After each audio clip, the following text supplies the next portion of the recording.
Welcome to the League of Legends Champion Spotlight, featuring Kayle, the Judicator. As you can see, Kayle has received a brand new model, animations, particles, and sounds, as well as a comprehensive rework on her abilities. There were a few goals with these ability tweaks. We wanted to make her more powerful without items, while also lowering her ridiculous late game power when fully stacked. To do this, we completely remade her passive, lowered the damage amplification on Reckoning, and lowered a couple of her ability power ratios. To compensate, we improved her mana costs and base values on most of her abilities. Generally, she should be more of a threat early game and less nightmarish late.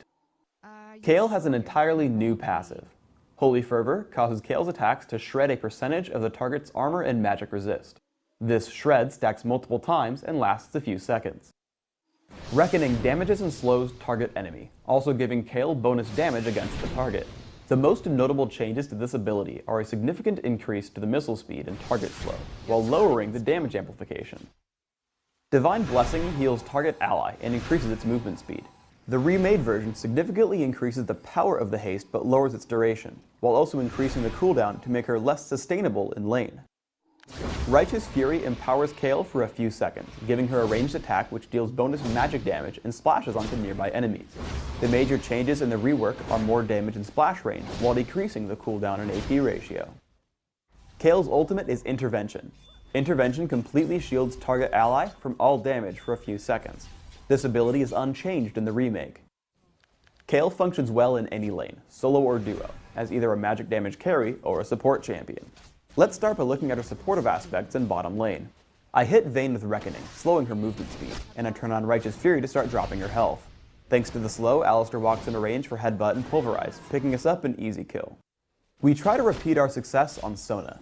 Even though she flashes away, the slow from Reckoning and the haste on Alistar from Divine Blessing allow him to catch up and headbutt her backward.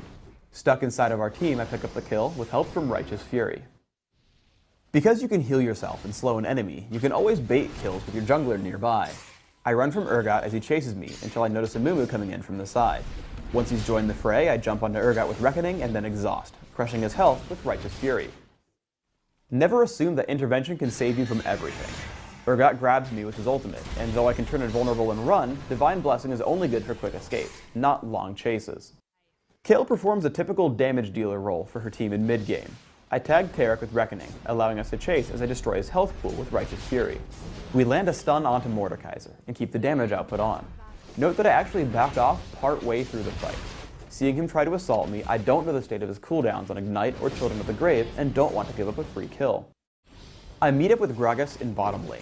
As he's getting chased by Kog'Maw, I haste him out of the fight with Divine Blessing. I then look to hunt down a kill since I know I can take them. I see Galio turn for Resolute Smite and back up to dodge it. I know Kog'Maw can't escape me, so I run toward Galio to make him retreat farther away from the fight.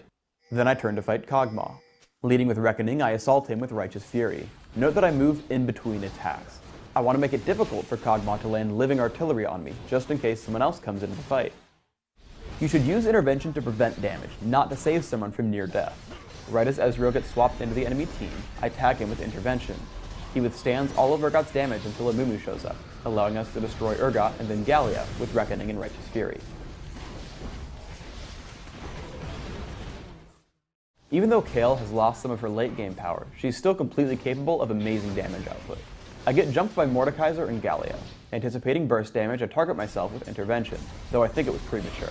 I kill Mordekaiser with Reckoning and Righteous Fury, and switch to Galio until I notice Kog'Maw below. I kill him in about 2 seconds flat, but as I start to get low, I run from Galio and Taric. Intervention is a great way to secure kills during a turret dive. Here, Urgot swapped Gragas into the turret. I walk up and take him down with Reckoning and Righteous Fury, making sure to turn myself invulnerable once they start coming under fire. In a teamfight in River, I catch Kog'Maw out of position. Immediately I destroy him with Reckoning and Righteous Fury. After Galio uses his ultimate, I notice that Ezreal is low and likely to be the target of our enemies. Sure enough, I block much of Mordekaiser's burst with Intervention and heal him, having Ezreal survive the fight despite being in melee range. Ultimately, we kill 3 enemies with no deaths. I go for an attack speed on hit Kayle, so I take attack speed marks, mana regeneration per level seals, flat cooldown reduction glyphs, and attack speed quintessences. My masteries are 9-0-21, taking magic penetration and offense and taking improved exhaust and flash. With my runes and masteries combined, I have about 15% cooldown reduction. I grab a Doran's Ring to start and transition to an on-hit build. Berserker's Greaves and Malady give me good early damage with Righteous Fury.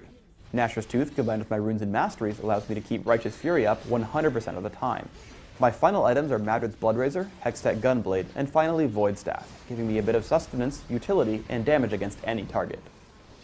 Finally, let's look at skill order. I max Reckoning right away, using it as my primary damage source early on. I take 1 point in Divine Blessing early, and then max Righteous Fury. Since Righteous Fury basically scales with attack speed, I don't really need points in it early, but Reckoning is always useful for upfront damage output. Thanks for tuning in to the Kayle Champion Spotlight. Please subscribe to the Riot Games YouTube channel up top and leave us your comments down below.